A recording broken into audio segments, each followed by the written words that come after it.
Diabetes जैसी महामारी बीमारी के बारे में जो मेरा ये दूसरा ये एपिसोड है, ये इसके बारे में मैं इस बारे में आपने जैसे पहले जानकारी ली कि जागरूकता क्या है, डायबिटीज़ कैसे होती है, क्या है।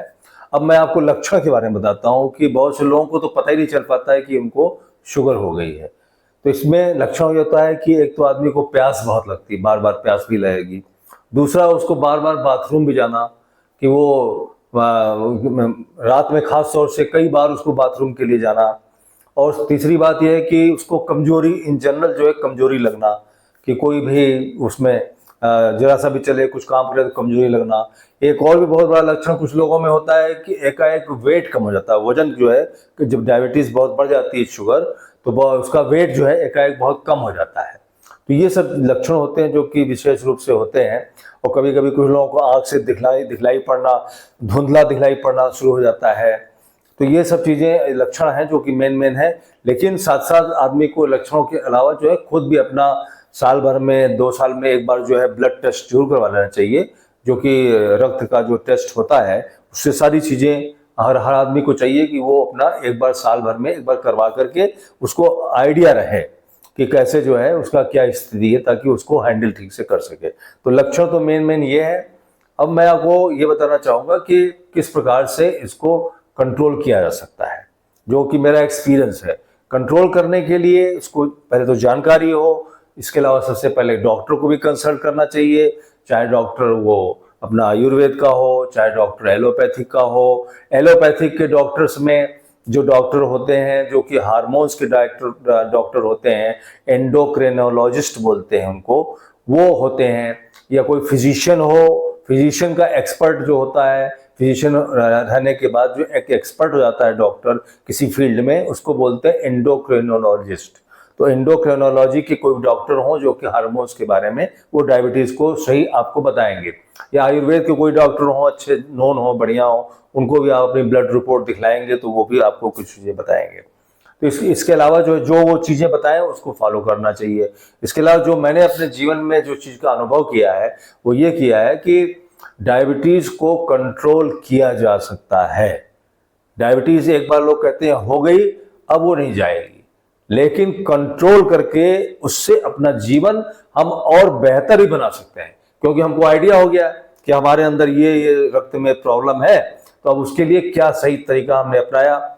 मैंने खुद भी जो इस चीज़ को किया, तो जो मेरा अनुभव रहा मैं आपको वो शेयर करता हूँ कि इसमें सबसे ज़्यादा जरूरी है कि अगर आपको यंग एज में हुई है या मिडिल एज में हुई या बुजुर्ग के रूप में हुई, किस रूप में हुई, उसके हिसाब से अलग अलग चीज़ें होंगी।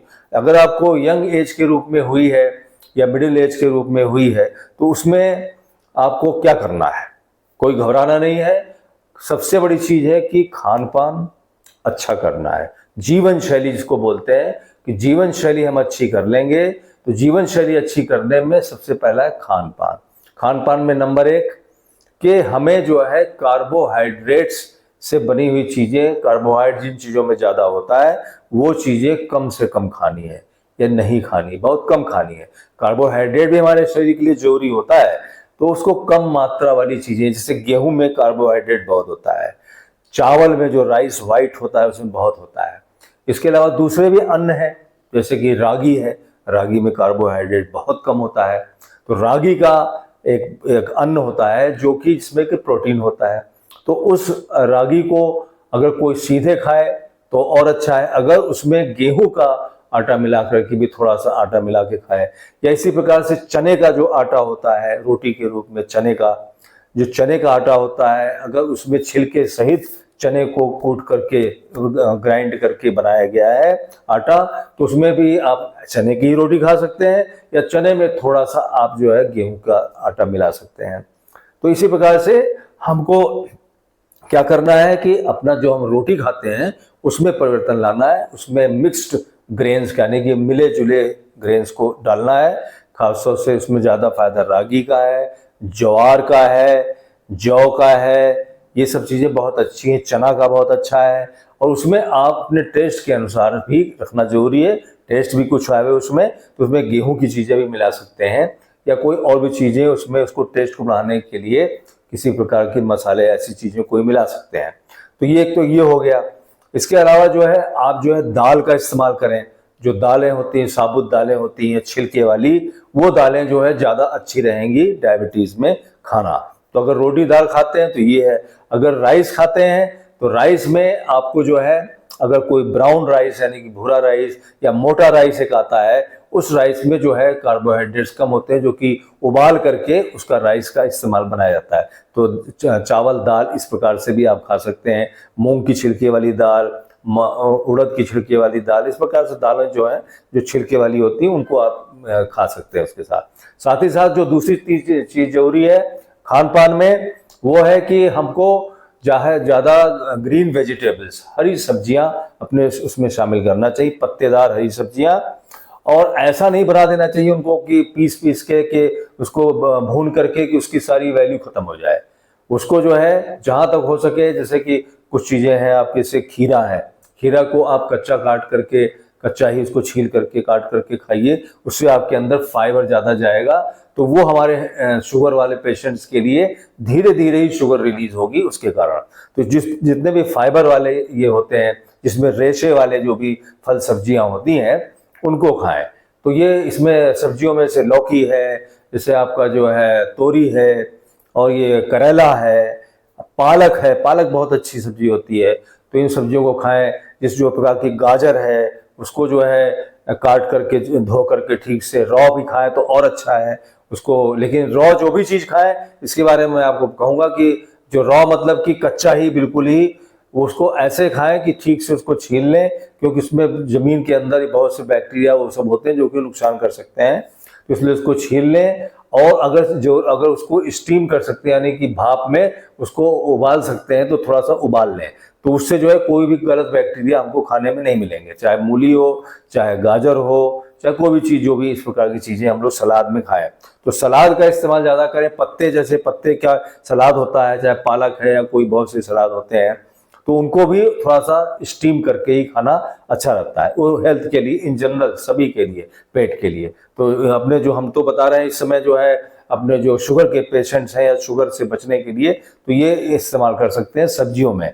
और इसी प्रकार से टमाटर है और बहुत सी सब्जियां हैं, जो कि आप जानते हैं कि कितनी सब्जियां हैं। मेन चीज़ हो गया कि रोटी कौन सी खाएं, दाल कौन सी खाएं, किस प्रकार से, और सब्जी।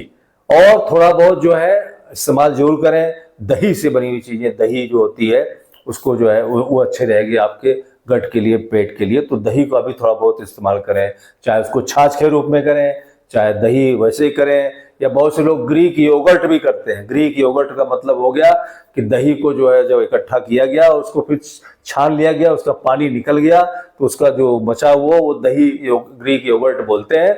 उस ग्रीक योगर्ट को जो है उसमें प्रोटीन ज़्यादा होता है। तो हम लोगों को जो डायबिटीज़ वाले हैं, उन लोगों को कार्बोहाइड्रेट कम, थोड़ा बहुत तो खाना ही पड़ेगा, क्योंकि एनर्जी मेन जल्दी से तुरंत उसी से मिलती है। लेकिन प्रोटीन का अच्छा इस्तेमाल करना पड़ेगा। प्रोटीन का इस्तेमाल करने के लिए मैंने और भी वीडियो बनाए थे कि प्रोटीन किस में होता है। मोटा मोटा मैं बता देता हूँ कि प्रोटीन आपके डेयरी के प्रोडक्ट्स में होता है, जितना भी डेयरी में दूध दही है, और साथ में जो है अपना अंडा, जो लोग नॉन वेज खा सकते हैं, अंडे में बहुत अच्छा प्रोटीन होता है, उबाल करके अंडे खाते हैं। तो इसी प्रकार से सोयाबीन है, जो कि सब्जियों में और अन्न के रूप में उसको मिला करके खा सकते हैं। तो इस प्रकार से पालक है, पालक में भी काफ़ी प्रोटीन होता है। तो इसलिए प्रोटीन का इस्तेमाल करें। आप लोग गूगल पे और जगहों पे देख लें कि कितना अच्छा प्रोटीन आपका, जैसे सत्तू है, सत्तू मैंने पहले भी आपको बताया था कि चने का बना हुआ होता है, उसका इस्तेमाल करें, बहुत प्रोटीन होता है। तो हम डायबिटीज़ वाले लोगों को सत्तू, ये जो प्रोटीन वाली ज़्यादा चीज़ें, कार्बोहाइड्रेट वाली कम चीज़ें, और वेजिटेबल्स, हरी सब्जियां ज़्यादा खानी है। एक तो हो गया खान पान का, ये हो गया। अब मैं आपको दूसरा जो बता रहा हूँ वो बता रहा हूँ उसके बारे में कि नेक्स्ट चीज़ क्या है। खान पान से सिर्फ नहीं होगा, इसलिए मैं आपको एक्सरसाइज, नंबर दूसरी चीज़ है एक्सरसाइज। और इसके अलावा जो है आपको मन भी तनाव से मुक्त हो, उस चीज़ के लिए भी कुछ चीज़ें मुझे आपको बतानी होंगी। तो अभी मैंने आपको खान पान के बारे में बताया। अगले एपिसोड में मैं आपको आपके एक्सरसाइजेस के बारे में, उसके महत्व के बारे में, क्योंकि तीनों चीज़ों के कॉम्बिनेशन से ही, तीनों चीज़ों के जोड़ से ही, जो भी मैंने आपको खान पान बताया, एक्सरसाइज बताऊंगा, और साथ ही साथ जो है जो आपको मानसिक रूप से स्वस्थ रहने की, तनाव मुक्त रहने की बातों को बताऊंगा। तो इन सब चीज़ों को मिला करके जो जीवन शैली बनेगी, और जो डॉक्टर ने बताया है उसको भी फॉलो करते रहें और अपने हेल्थ को बढ़िया रखें। तो अगले एपिसोड में मैं आपको एक्सरसाइज के बारे में विशेष रूप से बताऊंगा और अपने तनाव मुक्त जीवन के बारे में। जय हिंद, जय भारत, जय तिरंगा।